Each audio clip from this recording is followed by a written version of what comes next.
And you may well feel like a dog weeing on a fire hydrant, because these are called fire hydrants. I'm going to show you this I'll show you this side on to start with actually, and then I'll show you front on as well. So we're on our all fours and we're trying to keep our wrists directly underneath our shoulders, and we're trying to keep our knees directly underneath our hips. The overall movement looks like this. I'm warning you, I am not good at this one, so I do not have a very good range of movement. The overall movement looks like this. So we're like a dog weeing on a fire hydrant. So we're lifting our knee up to the side, holding it there, and we're going to take it back down. However, there's some mega compensations here that your body will want to do. So be fully aware of the front of your pelvis. So I call it like the bony bits of your hips, but this bony bit at the front of your pelvis needs to face down at all times. You will probably notice that if you lift up your leg without thinking about it, what you do is open up the pelvis as well as the hip, okay? So we're not opening up our kind of chest and pelvis towards the side like that. The pelvis stays facing downwards. We are lifting the leg and the leg alone. So there shouldn't be a reaction in the pelvis where it's kind of tipping open like so. So your ego is going to want you to open up your knees as much as you can, but that's the pelvis compensating. Pelvis headlamps face down at all times.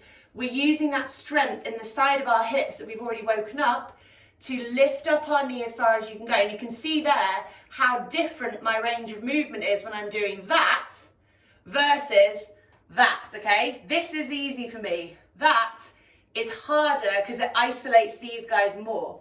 The other thing to watch out for is a strong pelvic shift. So when you're on your all fours and say I'm lifting up my right knee, you might notice that your pelvis kind of wants to swing to the left. So that's another compensation. You might be keeping the pelvis facing downwards, but you might be rotating the pelvis to the left-hand side. The pelvis and the rest of your body stays stock still. You are just moving your femur and therefore the rest of your leg lower down. So we're going to do 10 of these on each side. If your knees are hurting you, remember, go back into that active frog position, and that's working on the same range of movement, but in a slightly kinder way. So off we go. Pelvis stays facing downwards, and we're not swooshing the pelvis off to the side. The pelvis stays still. It is only your leg that moves. We're going to hold it, 1, 2, 3, and then bring it down, and then we're going to swap sides, and we're going to do 10 on each side. So we'll start on our right legs, and I'll count us from here. Do what you can. I'm going to keep us kind of moving, but if you do less than that, that's absolutely fine. There's no worries at all. Right side first, hold for a count of 3 when we get there. Pelvis stays still. Off we go. 1, 2, 3, down. Other side. 1, 2, 3, down. Point your toes and keep your feet active. It will help you get more work at the hips. 1, 2, 3, down. 1, 2, 3, down. We've done 2. 1, 2, 3, down. Left side. 1, 2, 3, down. Right side. 1, 2, 3, down. Left side. 1, 2, 3, down. 1, 2, 3, down. Left side. 1, 2, 3, down. We're going to have a little break there because we've done 5, and we're going to reset ourselves up. In my experience, if I let my clients continually do things unchecked, the more and more of them that they do, the more that they then start kind of getting a bit lazy with it, and the pelvis is swooshing and maybe the pelvis is opening up. So you are keeping your arms stock still, you're keeping your body, your spine, your torso stock still, and you're keeping your pelvis as still as you can.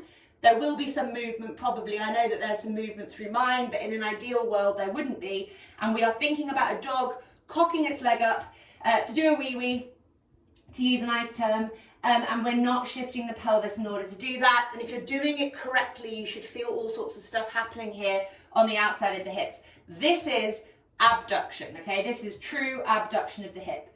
Right side first, off we go without shifting our pelvis to the left or opening the pelvis up towards the right. The pelvis stays facing downwards. 1, 2, 3, down. Left side. 1, 2, 3, down. 1, 2, 3, down.